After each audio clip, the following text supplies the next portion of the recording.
이 시간에는 서명희 권사님 나오셔서 기도 인도해 주심으로 사회복지의 날 헌신 예배를 하나님께 드리시겠습니다.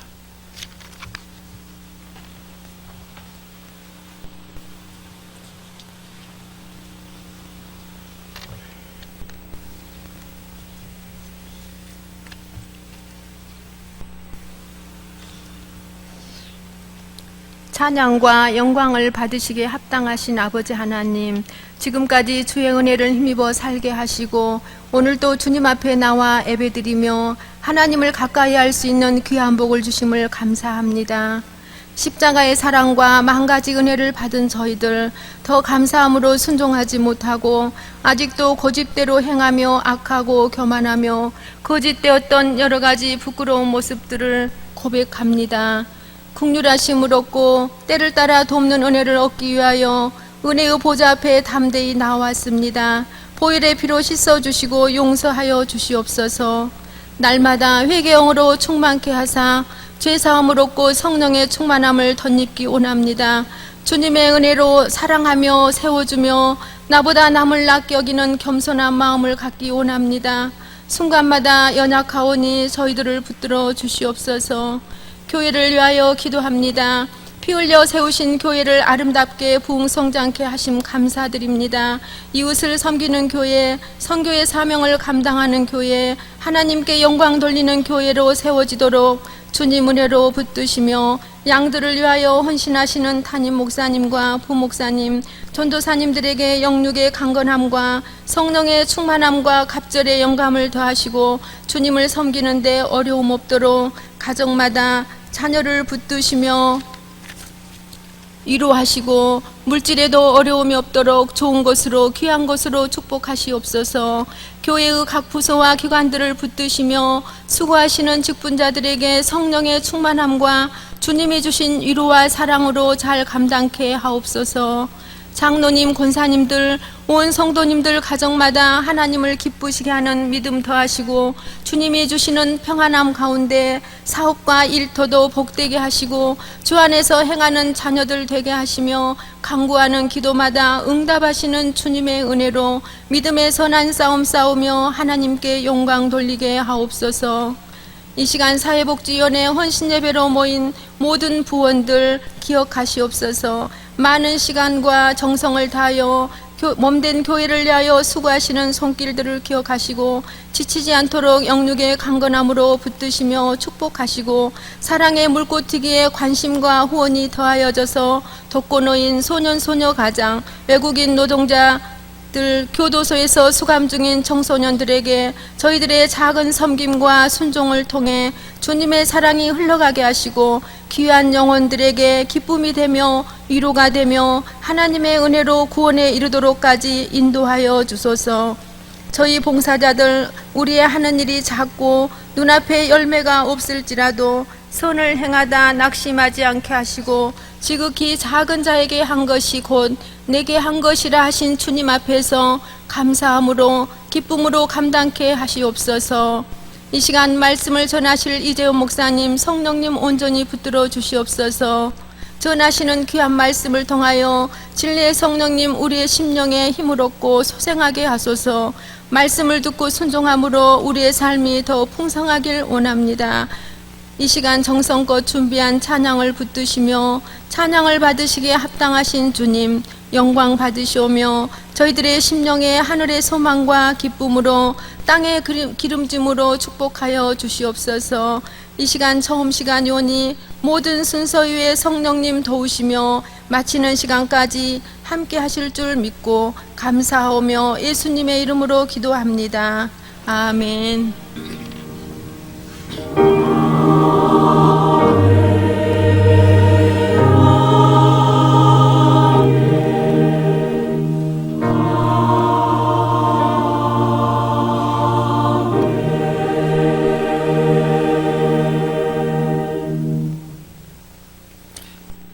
이어서 가족복지부 부장으로 사역하시는 이광기 집사님 나오셔서 성경 봉독해 주시고 이어서 사회복지위원회 사역자들이 준비한 찬양을 하나님께 올려드리겠습니다.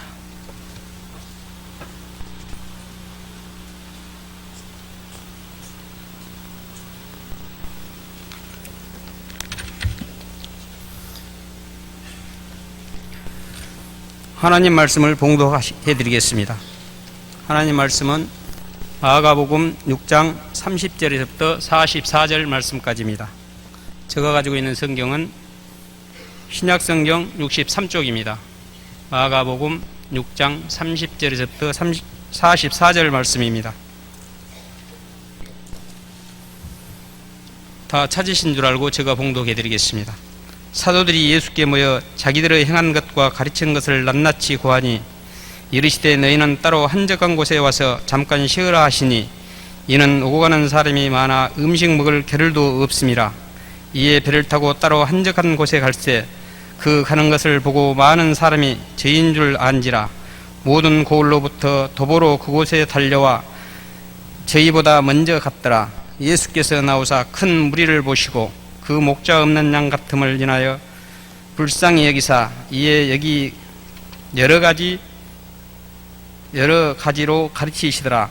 때로 저물어 가매 제자들이 예수께 나와 여짜오되 이곳은 빈들이요 때도 저물어 가니 무리를 보내어 두루 촌과 마을로 가서 무엇을 사 먹게 하옵소서.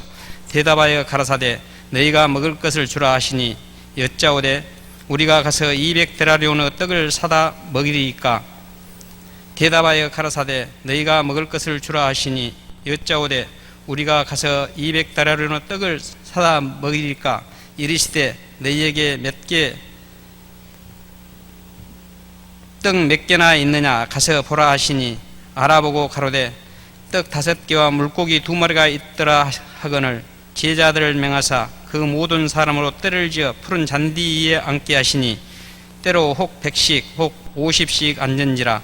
예수께서 떡 5개와 물고기 2마리를 가지사 하늘을 우러러 축사하시고 떡을 떼어 제자들에게 주어 사람들 앞에 놓게 하시고 또 물고기 2마리도 모든 사람에게 나누어 주시매 다 배불리 먹고 남은 떡 조각과 물고기 12바구니에 차게 거두었으며 떡을 먹는 남자가 5,000명이었더라.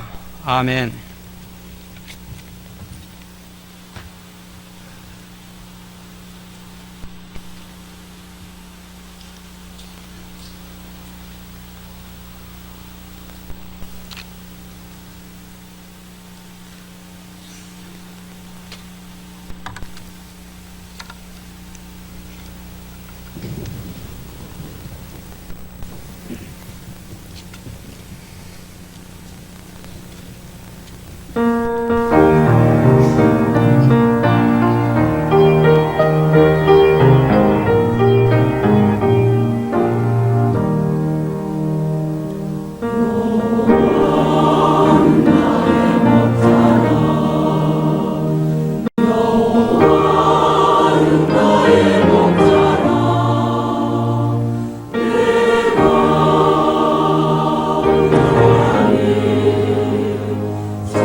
이어서 사회복지위원회 지도 목사님이신 이전 목사님 나오셔서 이미 주신 선물로 세상을 바라보라 라는 제목으로 설교해 주시고, 설교 후에는 사회교육부 부장과 서기로 사역하고 계시는 손영섭 집사님과 박금숙 집사님 나오셔서 사회복지위원회 사역을 보고하는 시간을 갖겠습니다.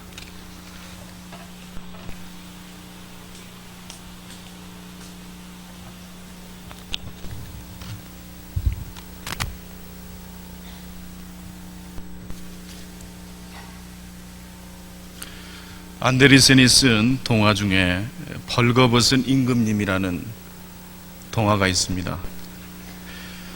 새 옷을 지어 입기를 좋아하는 임금님이 계셨는데, 이것을 알고 한 2명의 사기꾼이 천하제일의 옷감으로 옷을 만들어서 임금님께 바칩니다. 그런데 그 옷감은 아무나 볼 수 있는 옷감은 아니고 정직한 눈을 가진 사람만 볼 수 있는 옷감으로 만들어진 옷이었습니다. 처음에 그 일을 놓고 사람들은 의심도 했고 의아하게 생각도 했지만은 그 누구도 그 2 사람에게 이 일을 제기한 사람이 없었습니다. 왜냐하면 그 옷감을 볼 수 있는 사람은 정직한 사람뿐이기 때문입니다. 사람들은 보이지 않았음에도 불구하고 보인다고, 너무 아름답다고 이야기를 합니다. 그래서 결국 그 사기꾼들이 지은 옷을 입고 임금님이 거리를 행진합니다. 마찬가지로 백성들 또한 그 누구도 벌거벗은 채로 행진하고 있는 임금님 모습을 보고 벌거벗었다, 흉측하다, 부끄럽다 말을 한 사람이 한 사람도 없었습니다. 다 정직한 사람이 되고 싶었기 때문이겠죠. 그렇지만 그 수많은 군중들 틈에서 한 아이가 큰 소리로 외쳤습니다. 임금님이 벌거벗었네. 그 아이의 한마디 말로 모든 것이 정리가 되어 버렸습니다. 어린 아이이기 때문에 어른보다 더 잘 볼 수 있는 것이 있습니다. 어린 아이는 선입견이나 방어 기제 같은 것이 없기 때문에 어른이 볼 수 없는 것일지라도 볼 수 있습니다. 그래서 우리 예수님께서도 어린아이와 같이 되지 않고서는 천국에 들어갈 수 없다고 말씀하신 것입니다. 오늘 우리가 읽었던 이 말씀 또한 우리들이 너무나도 잘 익히 알고 있는 말씀입니다. 때문에 자칫 우리는 이 말씀이 주는 깊은 의미를 지나쳐 버릴 수가 있습니다. 이미 우리가 이해한 관점에서, 이미 우리가 깨달았던 어떤 경험을 가지고 이 말씀을 읽어간다면, 오늘 비록 이 말씀을 읽고 있지만 10년 전에 읽었던 그 감동이 오늘 우리를 계속 이끌어갈 수 있습니다.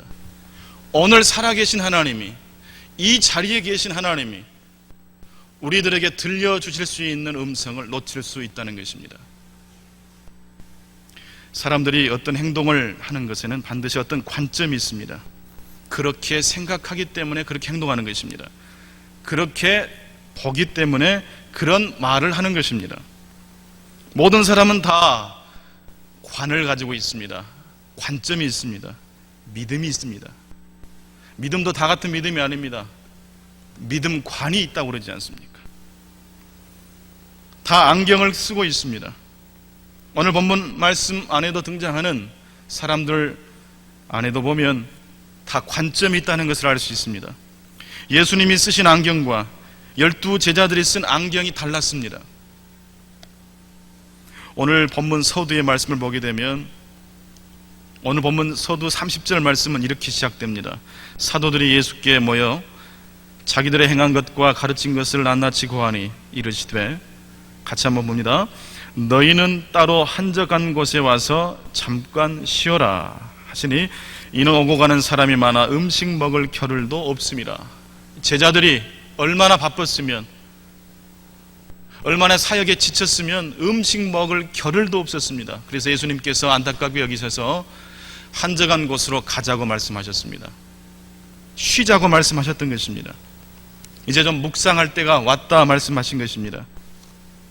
그런데 이렇게 예수님의 일행은 사색을 하기 위해서, 쉬기 위해서 한적한 곳을 찾아 떠났지만은 역설적이게도 수많은 군중들은 여전히 예수님의 일행을 쉬지 못하도록 만들고 있습니다.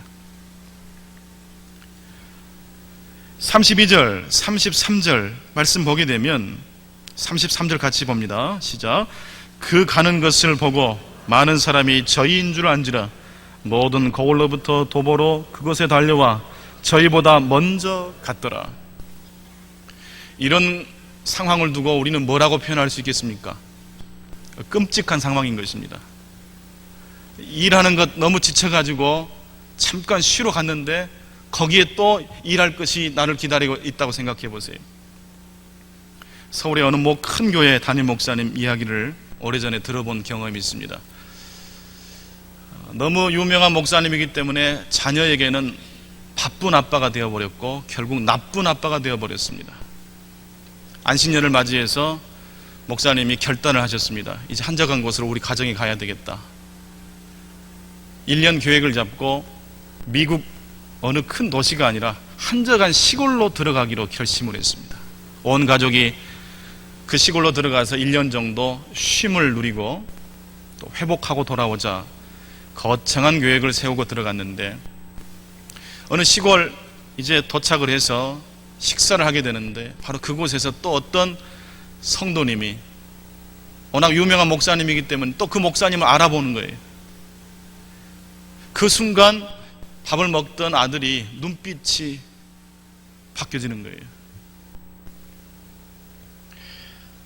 그런 상황과 오늘 본문의 상황이 비슷하다고 말씀드릴 수 있겠습니다. 그런데 조금 말씀을 더 깊이 들여다보면 이 예수님의 일행의 쉼을 맨 처음 제의하신 분은 예수님이었는데 이제는 예수님께서 사람들, 군중들은 말할 것도 없고 우리 예수님 또한 잠깐 쉬는 것을 또 멈추고 일하자라고 말씀을 하고 계십니다. 그래서 그랬는지 우리 예수님께서는 군중들이 다가오는 것을 물리치지 않으셨습니다. 오히려 큰 무리를 보시고 목자 없는 양 같음을 보시고 불쌍히 여기셨습니다. 불쌍히 보셨습니다. 그렇게 보신 겁니다. 예수님의 눈에 쓰여진 안경이 있었던 겁니다. 불쌍히 보신 것입니다. 목자 없는 양처럼 방황하는 영혼들을 보신 것입니다. 그렇게 보셨기 때문에 쉬기로 잠깐 사역을 멈추기로 했던 계획을 내려놓으십니다. 다시 수정하십니다. 일해야 되겠다. 준비하거라. 예수님께서는 무리를 보시고 불쌍히 여기셨습니다. 그래서 날이 어둑어둑해질 때까지 사람들을 여러 모양으로 가르쳐 주셨습니다. 우리가 어떤 행동을 할 때는 세상을 보는 어떤 시각에 따라서 달라질 수 있습니다. 우리가 사는 이 세상은 사람들에게 필요한 기본적인 것들이 풍족하게 주어지는 세상입니까? 아니면 기본적인 것들이 부족하여 오직 힘을 가진 자만이 다른 사람들을 물리치고 필요한 것들을 차지하게 되는 세상이겠습니까? 정말 우리가 사는 이 세상이 희소성의 가치로만 가득 차 있는 세상이라면 그런 세상에는 오직 경쟁력만 있다든지 심지어 싸워서 살아남는 자만이 이 세상에 살아남을 수 있을 것입니다. 그러나 모든 것이 갖춰지고 풍부한 세상에서 우리들이 살아간다고 그렇게 본다면 이 세상은 경쟁이나 다툼이 아닌 나눔과 배려와 관대함을 통해서 서로를 축복할 수 있을 것입니다. 하지만 대부분의 많은 사람들은 이 세상이 부족함이 넘치는 것으로 생각을 합니다. 예를 들어서 이 시대의 시스템과 문화를 보더라도 이 시대 사람들이, 현대인들이 이 세상을 어떻게 보는지를 다 알 수 있습니다. 우리가 어떤 일을 할 때 협동보다는 경쟁을 앞세웁니다. 경쟁이라는 것은 부족한 것을 나누는 방법으로 사용하는 것이 경쟁입니다. 이미 물량이 한정되어 있기 때문에 경쟁을 붙여나가는 것이겠지요. 그러나 협동이라는 것은 이미 넘치는 충족함 가운데 있기 때문에 협동할 수 있는 것입니다. 공부하는 자녀들 보십시오. 경쟁입니다. 협동학습이 보이지 않습니다. 경쟁입니다.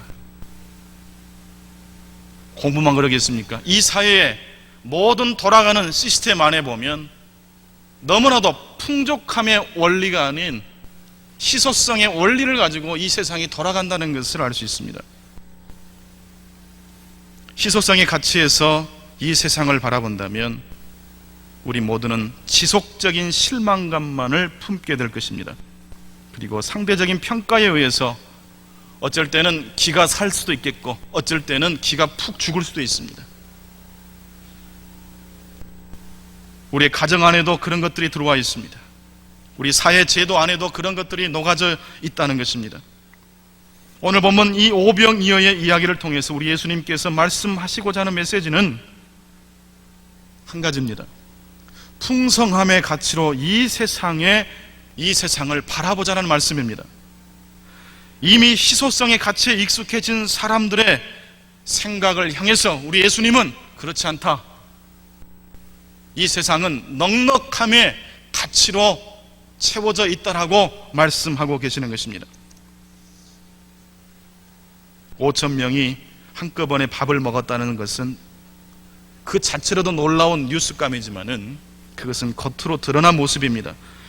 오병이어의 이 이야기의 더 깊은 의미는 희소성의 가치에 눌려있는 사람들의 시각을 풍성함의 가치로 우리 예수님께서 교정하셨던 이야기인 것입니다. 여러분, 기적이 무엇일 거죠? 기적이라는 것은 안전병이가 일어나는 것만 기적이 아닙니다. 하늘나라를 보지 못했던 니고데모가 하늘나라를 보는 것이 기적인 것입니다.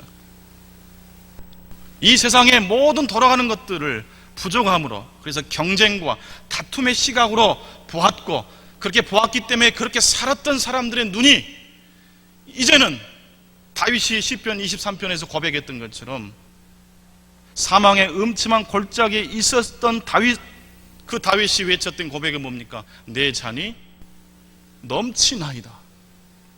풍성함의 가치로 이 세상을 바라볼 수 있는 사람이야말로 거듭난 성도가 아니고 누구겠습니까? 그런 거듭난 시각으로 보는 자만이 하나님의 나라를 볼 수가 있는 줄로 믿습니다. 하나님의 나라를 소유할 수 있습니다. 하나님의 나라를 보는 사람이 어찌 째째하게 살 수 있겠습니까? 어찌 계속해서 실망만 할 수 있겠습니까? 실패할 수도 있고 낭망할 수도 있지만은 그것이 지속적으로 그 사람을 휘감아 올 수가 없다는 것입니다. 오늘 본문의 구체적인 기적의 시작은 제자들이 예수님께 다가와 한마디를 건네는 것으로부터 이 예수님의 기적의 사역이 시작됩니다. 그것은 다른 말이 아니었습니다. 예수님, 날이 저물어져 가고 있습니다. 사람들에게 근처 마을로 가게 해서 먹을 것을 사 먹게 하시옵소서. 제자들이 예수님께 권면을 합니다. 요청을 합니다.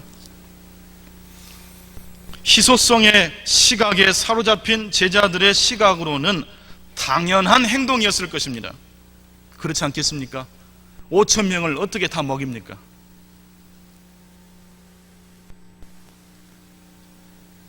제자들은 군중들이 저녁을 스스로 자신의 지갑을 열어서 사 먹게 하자고 예수님께 청했던 것입니다. 결핍의 의식으로 부족하다라고 생각하는 그런 시각으로 세상과 자기 자신을 보는 사람의 삶에는 각자 알아서 해결하도록 해야 되지 않겠습니까? 라는 그런 어찌 보면 일리 있는 말로 오히려 예수님을 설득하는 사람이 될 수 있는 것입니다. 제자들은 그 5,000명의 군중들이 흩어지기를 바랐습니다. 무리를 보내어 총과 마을로 가서 알아서 사 먹도록, 배고픔을 해결하도록 했던 것입니다. 생각해 보십시오. 그 5,000명이 한꺼번에 어떤 마을로 들어갔을 때 어떤 일이 벌어지겠습니까? 동네 구멍가게는 순식간에 물건이 동나는 것입니다. 그런 식으로 가다가는 그 5천 명 군중이 한꺼번에 이동을 했다 생각해 보십시오. 어린 아이들은 자칫 잘못하면 넘어져서 다칠 수도 있습니다. 서로 배고픔을 해결하기 위해서 먼저 뛰는 사람도 있을 것입니다. 앞서거니 뒤서거니 하다가 큰 사고도 벌어질 수 있는 광경인 것입니다. 어찌 보면 제자들이 예수님께 간청했던 그 내용을 보면 경쟁을 통해서 배고픔을 해결하라고 말했던 것이라고 말씀드릴 수 있습니다. 희소성의 가치로 공동체를 바라보면 공동체는 깨어질 수밖에 없습니다. 사람들은 보다 더 빠르게, 보다 더 앞서가기 위해서 경쟁할 것입니다. 그래서 결과적으로 공동체의 결속은 파괴되는 것입니다. 여러분, 공동체가 주는 축복이 얼마나 많습니까? 요즘은 핵가족 시대이기 때문에 옛날 공동체를 통해서 공짜로 얻었던 축복들을 많이 놓치고 있습니다. 현대인들의 감기처럼 걸리는 질병 중에 한 가지가 우울증입니다. 한국 여성의 약 25% 이상이 우울증을 경험하고 있다고 그러지 않습니까? 요즘에는 우울증 걸리면 병원을 찾아갑니다. 약을 먹습니다. 의사와 상담을 합니다. 그러나 50년 전에도 우울증이 없었겠습니까? 삼국시대에는 우울증이 없었겠습니까? 다 있었습니다. 공동체를 통해서 사회를 이끌어갔던 그런 시스템 하에서는 우울증은 아마 이렇게 해결됐을 것 같습니다. 다음날 아침 빨래터에서 빨래를 하면서 모든 것이 다 빨래도 씻어지면서 마음에 어두운 그림자도 씻겨 나가지 않았을까? 공짜로 그런 축복을 주고받았던 것입니다.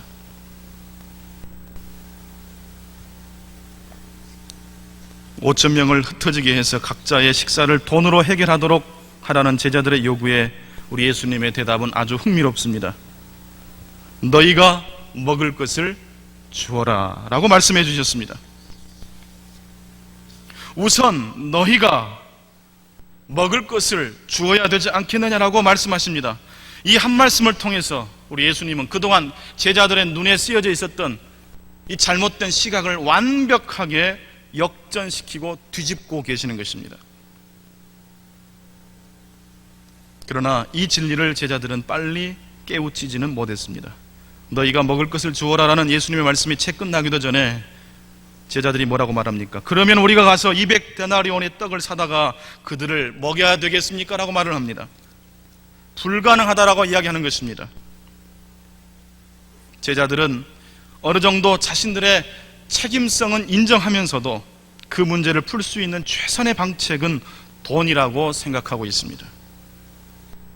이에 예수님은 제자들을 향해서 다시 한번 조치를 취하십니다. 너희에게 떡이 몇 개나 있느냐? 가서 보아라.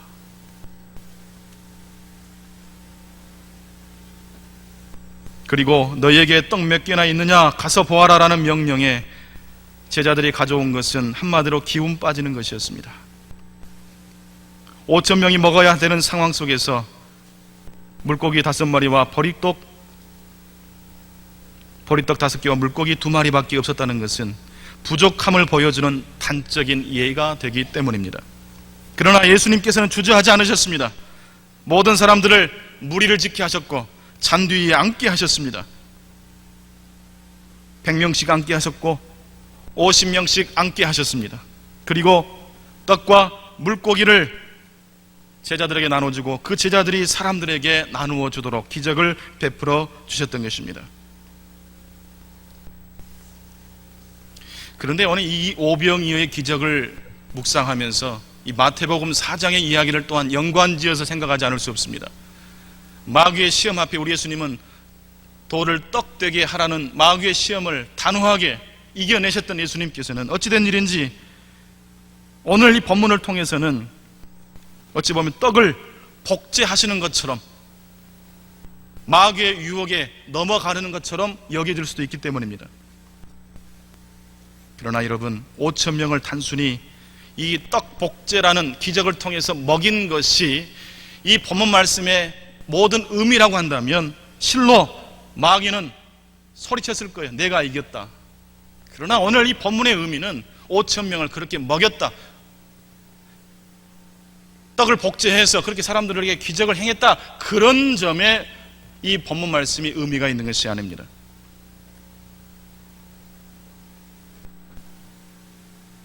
사실 예수님은 마술을 부리신 것이 아니라 풍성함의 가치를 충실하게 행동으로 옮기셨던 것입니다. 예수는 무리를 100명씩 혹은 50명씩 그룹으로 나누고 푸른 잔디 위에 앉게 하셨습니다. 5천 명이 모여져 있을 때는요, 앞에만 보기 때문에 누가 모였는지 잘 알 수 없습니다. 그러나 100명 단위로 묶어지고 50명 단위로 묶어졌을 때는 5천 명의 큰 그룹과는 상상할 수도 없는, 비교도 할 수 없는, 어찌 보면 사람 냄새 나는 에너지가 넘치는 그룹으로 완전히 탈갑금하게 되는 것입니다.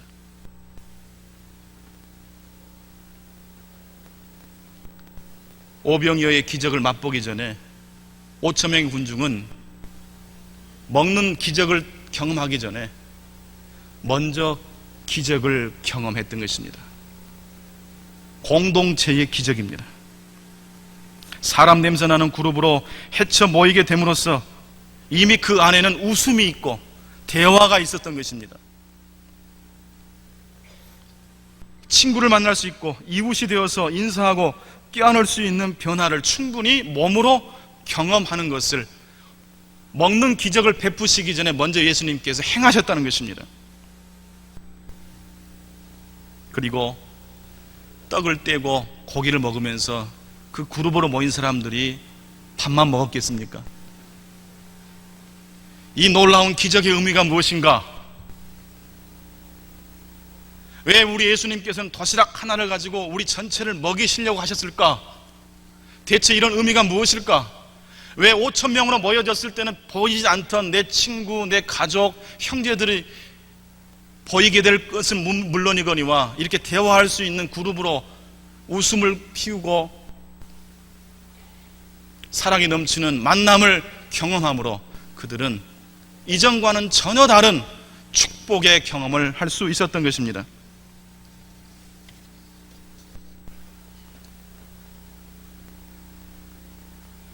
저는 새가족을 신방할 때 그런 말씀을 드립니다. 사실 우리 교회가 큰 교회 같지만 작은 교회입니다.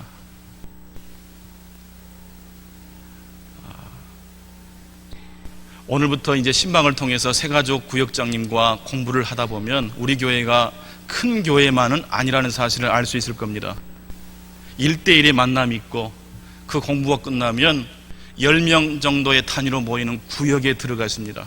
뿐만 아니라 남성교회, 여전대 활동을 하시게 되겠고 은사가 있으시면 그 은사를 통해서 교회를 섬길 수 있는 축복이 있습니다. 그런 단계 과정에 들어가시면 우리 교회가 이렇게 큰 교회라는 생각보다도 공동체라는 생각이 드실 것입니다. 세례교육을 제가 할 때 꼭 마지막으로 부탁드리는 말씀이 있습니다.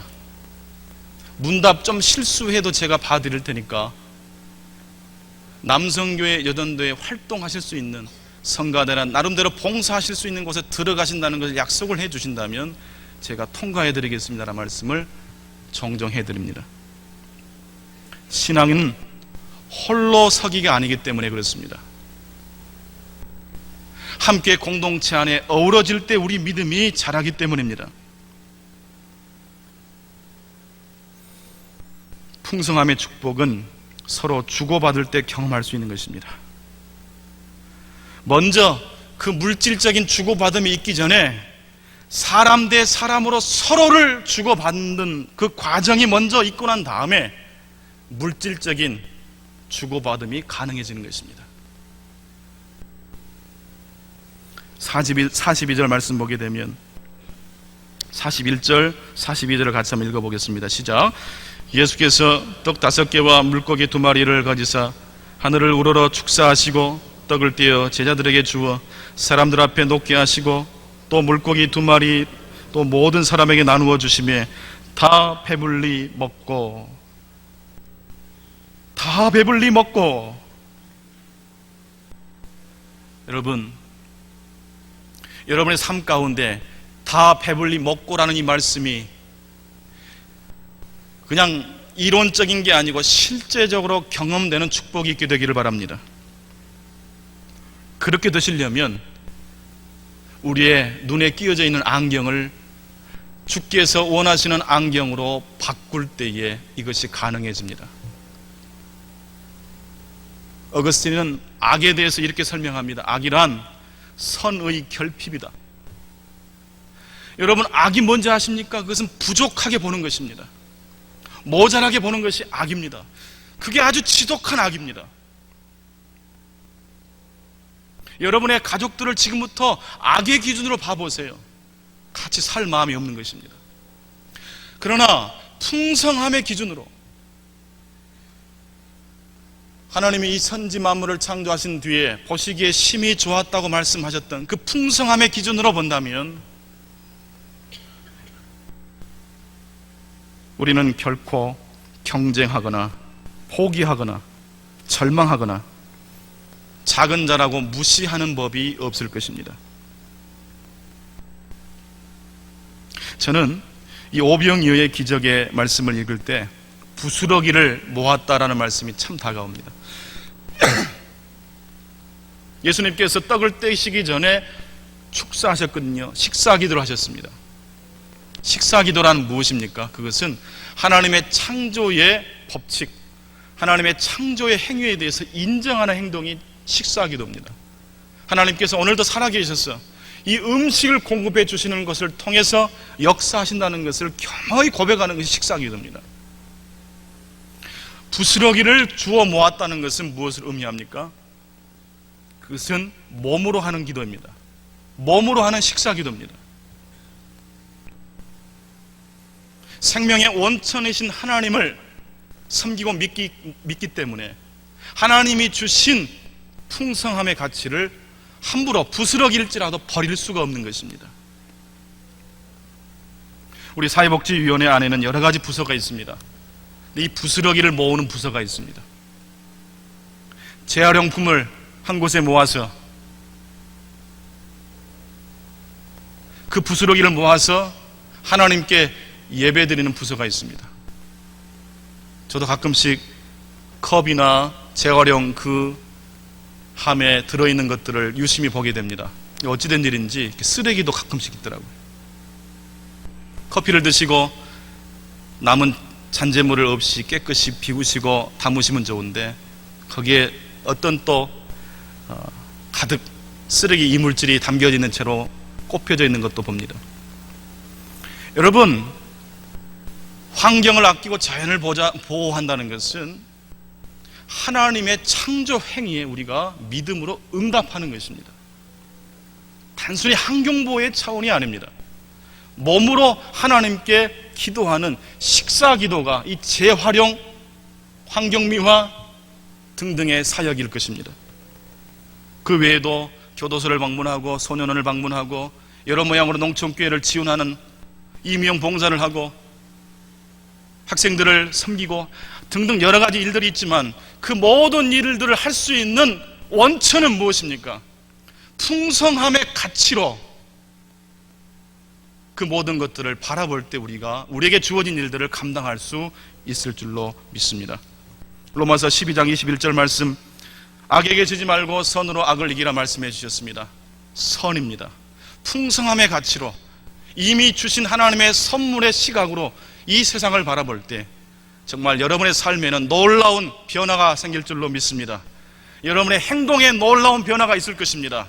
경쟁이나 다툼이 아닌 하나님의 신실한 뜻을 좇아서 하나님의 뜻을 높이는 놀라운 일이 일어날 줄로 믿습니다. 기도하겠습니다. 아버지 하나님, 이 밤에 저희들이 주께서 허락해 주신 믿음의 눈으로 나와 세상을 바라볼 수 있는 귀한 믿음의 시각을 가질 수 있는 기회를 주셔서 감사를 드립니다.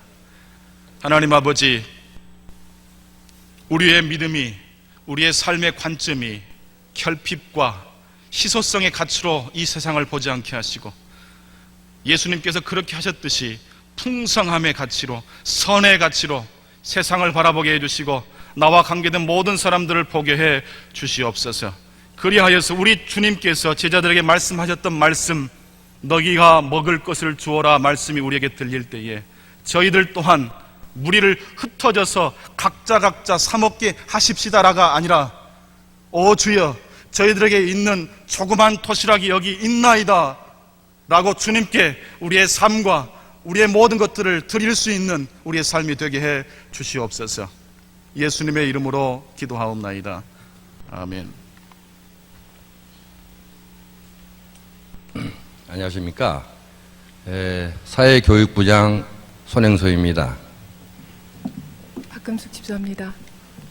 오늘 이 시간에는 사회교육위원회의 사역 내용 그리고 목표 등을 설명해 올리겠습니다. 우선 오늘 저녁에 나눠드린 팜플렛을 중심으로 보시면은 효율적이 되겠습니다. 소개 순서는 사랑의 물고특위부, 상담부, 가족복지부, 후원개발부, 지역사회복지부, 사회교육부, 특수복지부 순서로 소개해 올리겠습니다.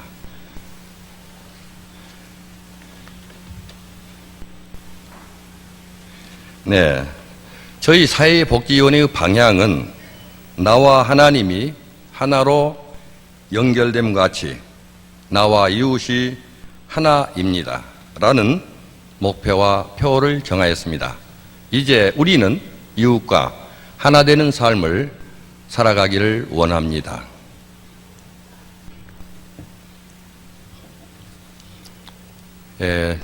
다음 사랑의 물고특위 활동 내용을 소개해 드리겠습니다. 사랑의 물고특위부는 어려운 이웃을 돌보고 제자들의 발을 씻기는 예수님의 섬김을 배울 수 있도록 하는데 그 목표를 두고 있습니다. 사용 내용은 성도 30명에게 매월 5만 원씩 경제적 지원을 하고 있고, 가정 방문을 통하여 청소나 목욕 그리고 어려움을 달래는 그러한 역할들을 한 달에 1, 2회씩 시행하고 있습니다. 그리고 분기 1회 이상 자원봉사자 교육과 모임을 갖고 추석 또는 명절에 성도님 그리고 지역사회의 경로당이나 또는 양로원을 찾아서 방문하면서 사역을 하고 있습니다. 화면은 사랑의 물고특위본부 봉사활동 장면입니다. 다음은 상담부 활동을 소개해 올리겠습니다. 교인들의 생활 중 발생하는 여러 가지 고충을 이 상담부를 통해서 해결해 드리는 그러한 역할을 하고 있습니다.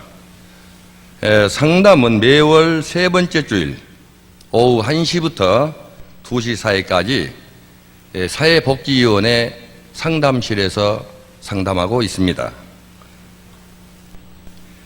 상담 분야는 산부인과, 내과, 피부과 등등 의료인 상담과 여러 가지 법률적 문제로 인해서 고충이 되는 법률가 상담, 그리고 여러 가지 현실 생활에서 발생하는 세무상의 회계 문제, 이런 문제에 관한 회계 상담, 그리고 청소년 문제에 대한 여러 가지 고충을 해결해 주는 청소년 상담 등이 운영되고 있습니다.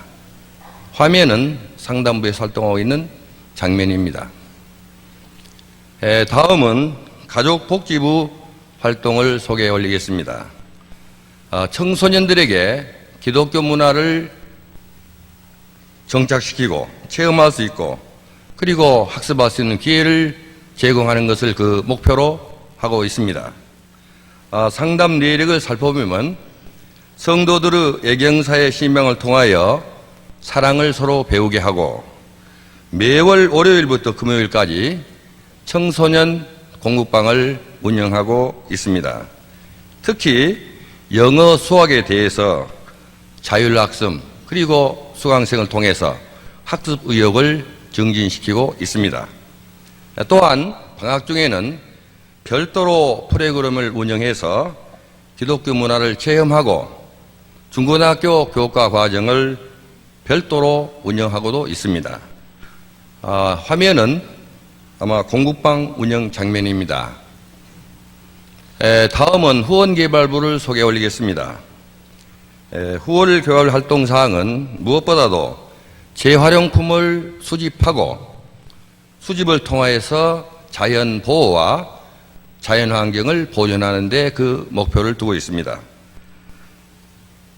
활동사항으로는 매월 월요일 오전 10시에 재활용품 분류 작업을 하고 있습니다. 목사님 설교도 나왔습니다마는 종이컵을 활용하려면 그 속에 이물질을 전부 제거해야 된답니다. 후원개발부에서 특별히 부탁해서 광고를 드립니다. 그리고 김밥을 자실 때 젓가락이 있는데요. 이걸 분류해야 된답니다.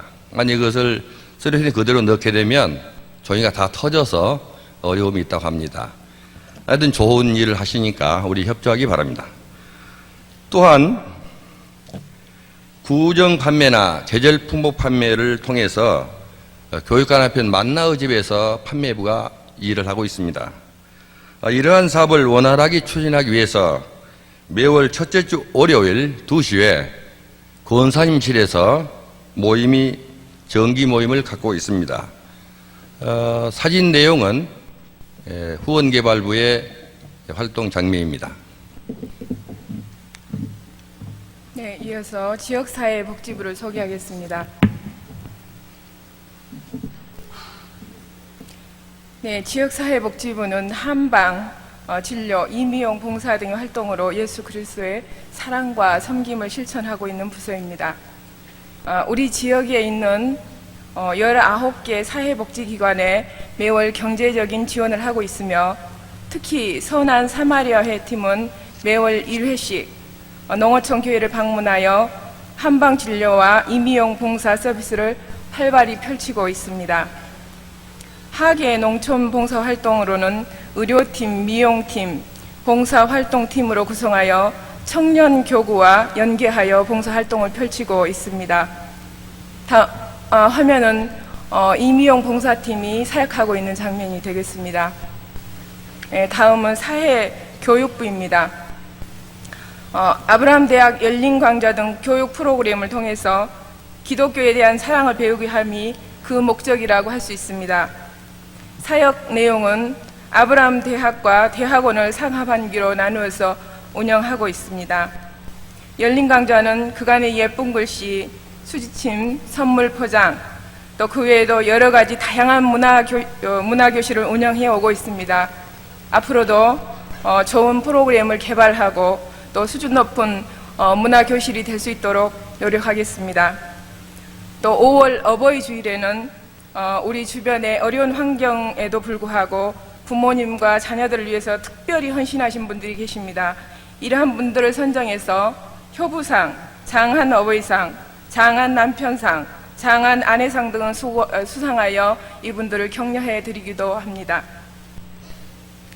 화면은 열린강좌 퀼트반 수강생들의 모습이 보이고 있습니다. 네, 다음은 아브라함 대학 어르신들이 수업을 마치고 기념 촬영을 해주셨습니다.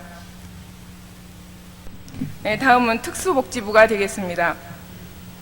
특수복지부는 소년원과 교도소를 방문하고 네팔 공동체 등에 참여하여 그리스도의 사랑을 전하고 있는 그야말로 특별한 특수 사역을 감당하고 있는 부서입니다. 소년원은 매월 둘째 주 화요일과 넷째 주 주일 오후에 방문하여 함께 예배를 드리고 또 여름 겨울 성경학교 개설을 돕고 있고요. 부활절, 성탄절 등의 기타 행사를 도와드리고 있습니다. 또 교도소 방문은 매월 둘째 주 목요일에 하고 있습니다. 교도소 역시 부활절이나 성탄절에 방문하여 필요를 도와드리고 복음을 전하는 사역을 감당하고 있습니다. 네팔 공동체는 매월 두 번째 주 주일 밤에 우리 교회에 초청하여 저녁 식사와 선교 후원을 하고 있으며 명절 수련회 운영 등 물질적인 지원도 하고 있습니다. 주 장면은 특수복지부 사역자들의 모습입니다. 다음 장면. 다음 장면은 아름다운 모습을 보고 계십니다. 잠깐 다음 장면 보여주십시오. 저 장면은 참으로 아름다운 장면을 보고 계신데요. 민들레 꽃씨가 바람에 날려서 또 어딘가로 날아가서 뿌리를 내리고 아름다운 꽃을 피울 것입니다. 우리들은 하나님의 자녀로서 그저 큰 사랑을 받았습니다. 이러한 사랑들을 이제 우리가 전하고 나눠야 될 의무가 있다고 할 수 있겠습니다. 우리 사역자들과 또 보이지 않는 곳에서 후원하는 여러분의 손길이 있어서 곳곳에서 아름다운 꽃이 피어감을 보고 있습니다. 또 앞으로도 많은 꽃들이 피어갈 것으로 믿어 의심치 않습니다. 또 자연과 하나님께서 지으신 모든 피조물들, 그런 관계들도 회복되고 건강한 관계를 이룰 수 있도록 그런 일들이 우리들의 사역임을, 우리들의 살아가는 목적임을 함께 우리가 생각해 보기로 하겠습니다. 둘째는 이것이니 내 이웃을 내 몸과 같이 사랑하라. 마가복음 12장 31절의 말씀을 끝으로 우리 사회복지위원회 사역보고를 마치겠습니다. 감사합니다.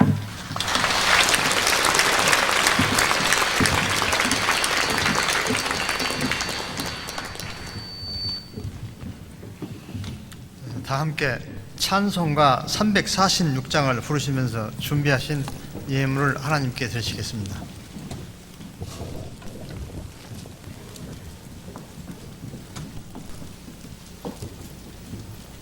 주의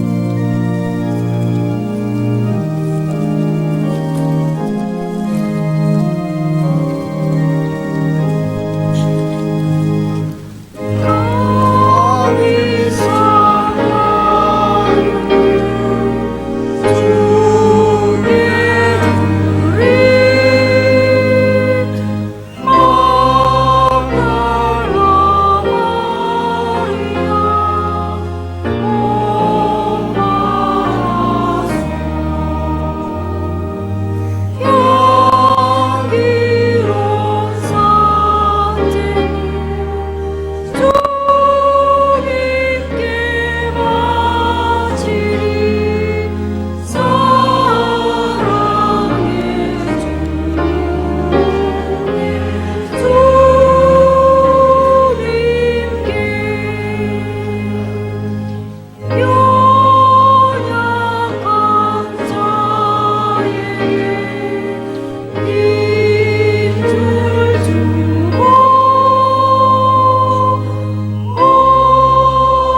이어서 사회복지위원회 위원장이신 이춘원 장로님 나오셔서 드려진 예물을 위해 기도해 주시겠습니다. 거룩하신 하나님, 사랑의 하나님, 우리의 하나님, 이 귀한 예배를 허락하시고 정성으로 예배드릴 수 있도록 인도하심을 진심으로 감사를 드립니다. 우리 베델에 속한 모든 성도들이 목마른 나그네에게 물 한 잔을, 냉수 한 잔을 대접할 수 있으며, 외로운 자들의 손을 잡아줄 수 있으며, 갇힌 자들, 병든 자들을 돌아볼 수 있는 작은 사랑을 모두가 바로 실천하는 모든 성도들 되게 도와주시옵소서. 크신 사랑, 넘치는 사랑을 받고, 적은 물질이지만 저희들이 정성을 다해서 아버지께 물질을 헌금을 드렸습니다. 주님 기뻐 받아 주시옵소서. 거룩하신 예수님의 이름으로 간절히 기도드리옵나이다. 아멘. 아멘.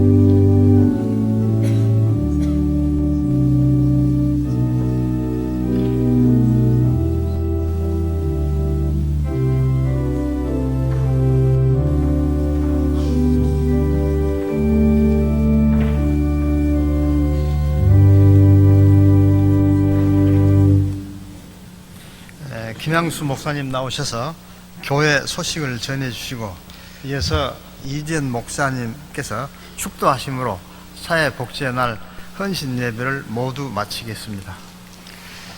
지금 담임 목사님께서는 광야교회 유임 예배가 있어서 그곳에 출타해 계십니다. 오늘 사회복지위원회 이 사회복지의 날로 말씀을 증거해 주신 이재은 목사님, 그리고 이 찬양으로 수고해 주신 이 사회복지위원회 임원들, 그리고 자원봉사자들이 저곳에 많이 계신 것 같습니다. 그리고 사역 소개를 해 주신 이 두 분 집사님 감사하고요. 우리 박수로 다시 한번 축하하고 격려하도록 하십시오.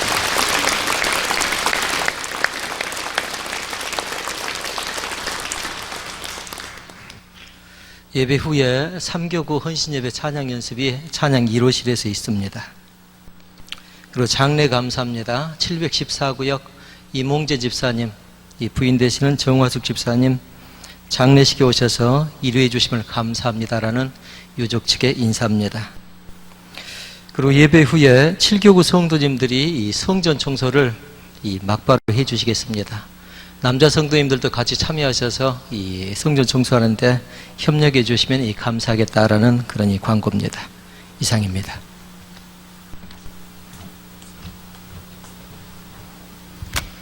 기도하시겠습니다.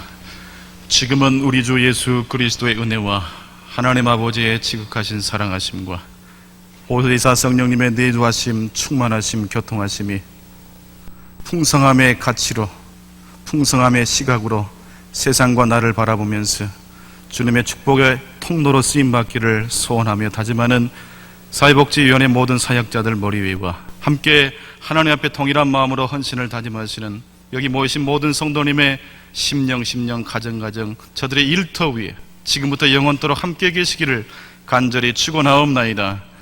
아멘.